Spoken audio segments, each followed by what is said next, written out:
Hi everyone, it's Gwen from Tabby with another video about how you can read tarot in the Tree of Life. First two videos we used the Thoth Tarot, and this time I have my Radiant Rider-Waite. So I'm going to shuffle these cards and I'm going to draw three. We'll put them on the Tree of Life and see what happens. Our first card is the Page of Wands. Our second card is the Knight of Wands. And our third card is the King of Swords. And this kind of answers my question because I've been thinking about whether we should talk about court cards and what we do about court cards. So I'm going to take this as a big yes, please talk about court cards. So when you read with a Rider-Waite-Smith deck on the Tree of Life, you need to make a couple of decisions of where you're going to put court cards.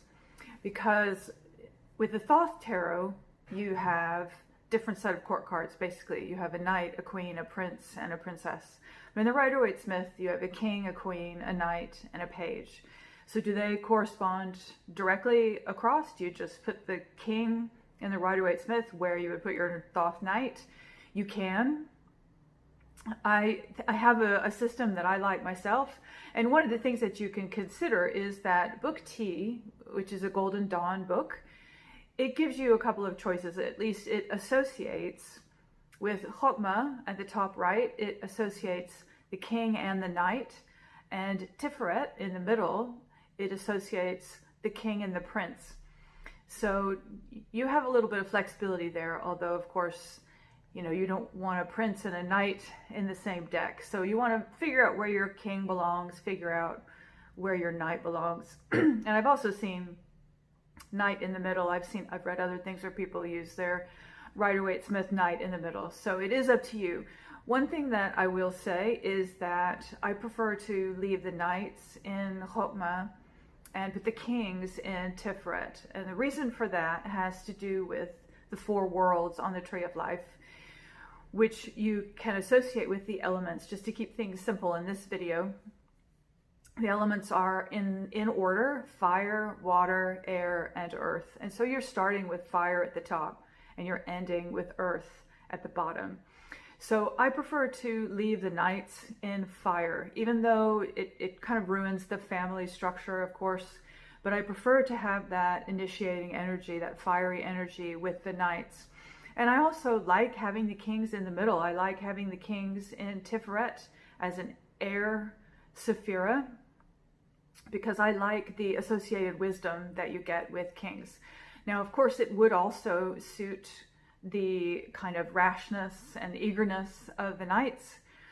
But for me, I like the knights with the beginning of fire energy, and I think that for me they work better up there. But you decide for yourself. Look at your court cards, whatever deck you have. And one thing that makes this a little bit easier is that the queens are always in Bina, and then whatever your first court card is, whether it's a page or a knave or a princess, they belong in the bottom in Malchut. Now, I think one thing I do want to mention is that when you're using the Thoth Tarot, one of the reasons that I really like it is that you can go both ways with those cards, particularly with the princess. The princess is both a beginning and an ending, so she's a little bit different from a page. However, those three do all reside in Malkuth. So having said all that, if we look at these cards today, we have three court cards. So we have the Page of Wands in Malkuth, we have the Knight of Wands in Chokmah, and we have the King of Swords in Tiferet. So what I would do is I would look at the relationship between the three of them. When you go from the page to the knight, they're not connected by anything directly on the Tree of Life, but of course they are a progressive energy from the page to the knight. So that's how I would read this relationship, just like you would in a regular reading. And also possibly looking at where you are on the Tree of Life. What kind of movement does that create on the Tree of Life? Because you go from the bottom, soaring way up to the top in Chokmah. So what is happening there between those two?